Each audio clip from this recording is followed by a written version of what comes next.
The special counsel again saying that General Michael Flynn gave such good cooperation, so substantial, he should serve no time in jail. Now, how did we get here? 2017, Michael Flynn pled guilty to lying to the FBI, to the Department of Justice, about his contacts with Russian Ambassador Sergei Kislyak. Flynn has been cooperating ever since. The special counsel actually answers a very early informative question.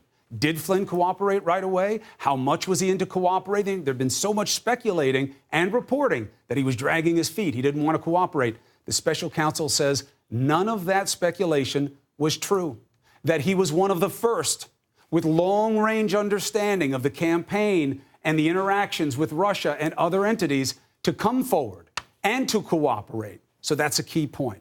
He also says something else in here, and I think we have it made up for you. You may take this as frustrating, but you should not, and I'll explain why.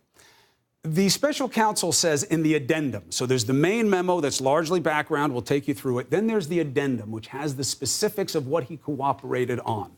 Most of it, I would suggest, that matters is redacted. I don't know if we have any pages. You know what redacted looks like. It looks like this, okay? It's just black bars. What does that tell you? It tells you that this is not over. And what does this mean? Now we can put some meat on the bones of that.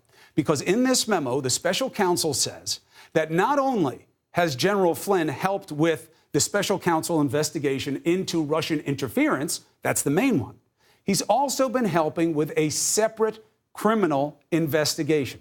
Against who? About what? We don't know. It's all redacted. So common sense tells you the truth. He's got something else working.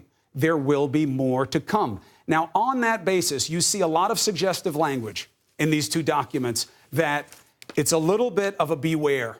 We asked people for help. Not everybody wanted to come up. We've learned a lot of things anyway. They should be held to a very high standard. And this could be the first of a number of iterations of moves by the special counsel. So let's look at what's here.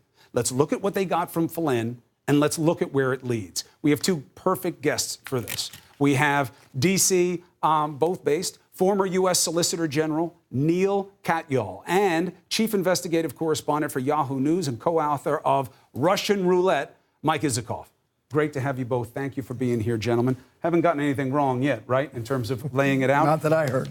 To me, the most impressive thing, two things. One, no time. He's been so helpful. Right. No time. Not set out of deference to his position, but the measure of his cooperation. The second thing, all the bars. Right. All the bars. You always want to see bars if you're trying to figure out something, whether or not it's over and where it might be headed. What's your take? Yeah, so let's start with the bars. So, you know, a lot of people have speculated, including I think even Michael yesterday, that Mueller might be wrapping up his investigation. You do not file a document that looks like this. Nope. If your investigation still, you know, is in the final stages. And indeed, there's a line in the actual filing just a half hour ago, which says that it can't reveal the details of all of Flynn's assistance because, quote, the investigations in which he provided assistance are ongoing, ongoing. And that is, boy, a real clue that this is, we're strapped in because we're in this for quite a while. Right. But let me point out a couple of things, and it really takes a close reading of this to tease this out. If you look at that addendum, which does have these frustrating redactions, there are 3 investigations referenced for which Flynn has provided cooperation.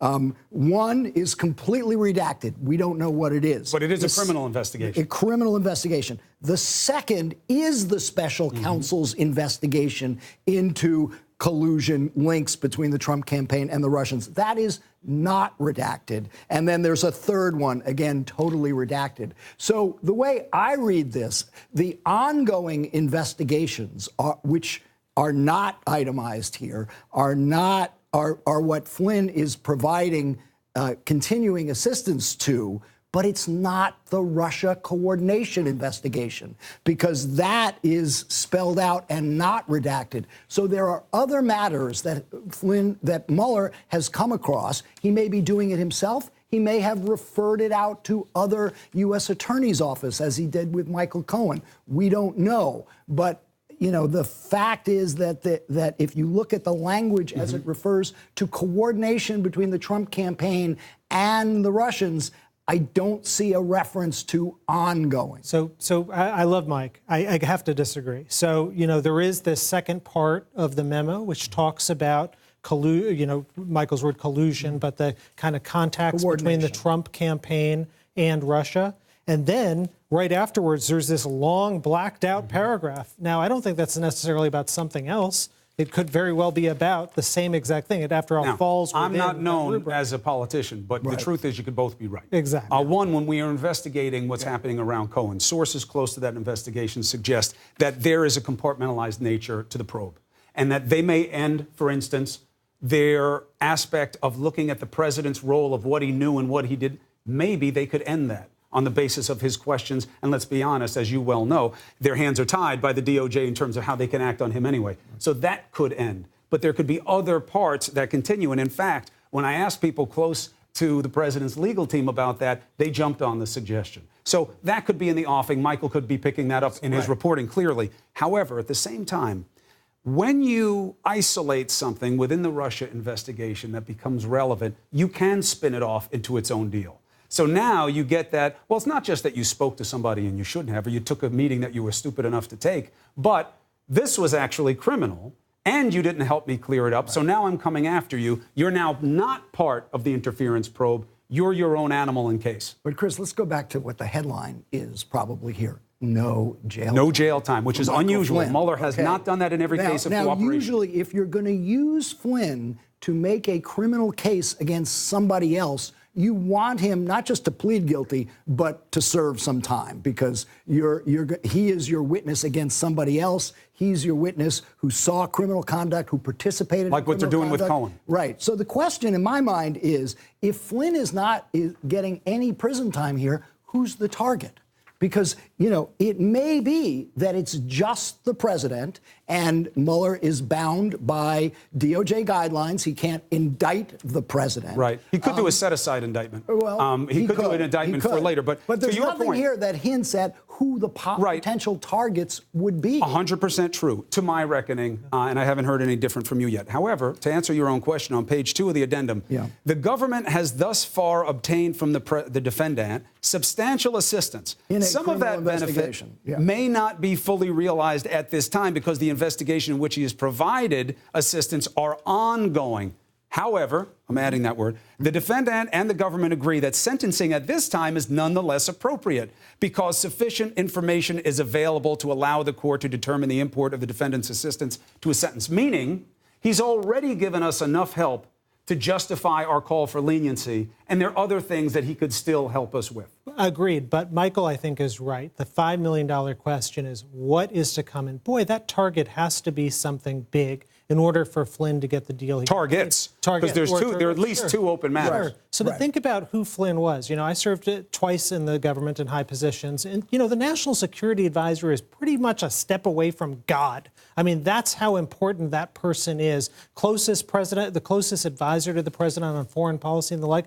That person, Michael Flynn, admitted to a crime here, and Mueller's team said, because he was cooperating, because he effectively confessed right away, zero time. Boy, you're only going to do that if there's something big. And we know that because he has not done it. Right. We'll see what he does with Cohen, and we don't expect anything like that with Manafort. So we'll see as a basis of comparison. But already we know that they have not done this, asking for no time in other cases.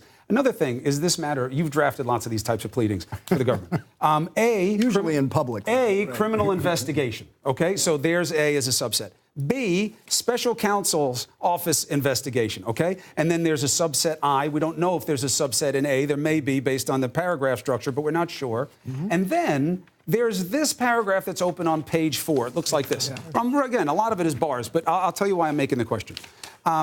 The defendant also provided useful information concerning. It's not broken out as a subset with its own letter. Exactly. Now, what does that mean to laymen? Right. So that was my point to Michael is, it's a words act test at this point. Who knows what it means? It might tell us more about what we think than it does about But if it was else. a big matter, wouldn't it have a letter? It might, but I think actually the structure of this document tracks the way in which the special counsel regulations and Mueller's mandate is. He has a criminal mandate and he has an intelligence mandate. And A could be seen as criminal, B could be seen as intelligence. What's the practical difference for people? Criminal, intelligence, what's the difference? Well, sometimes they're going to intersect, but oftentimes intelligence, investigations are just about retrospective what happened without necessarily anyone going through jail time. And obviously, we have a deep national security need to know what happened, apart from whether the president should be in jail or anything like that.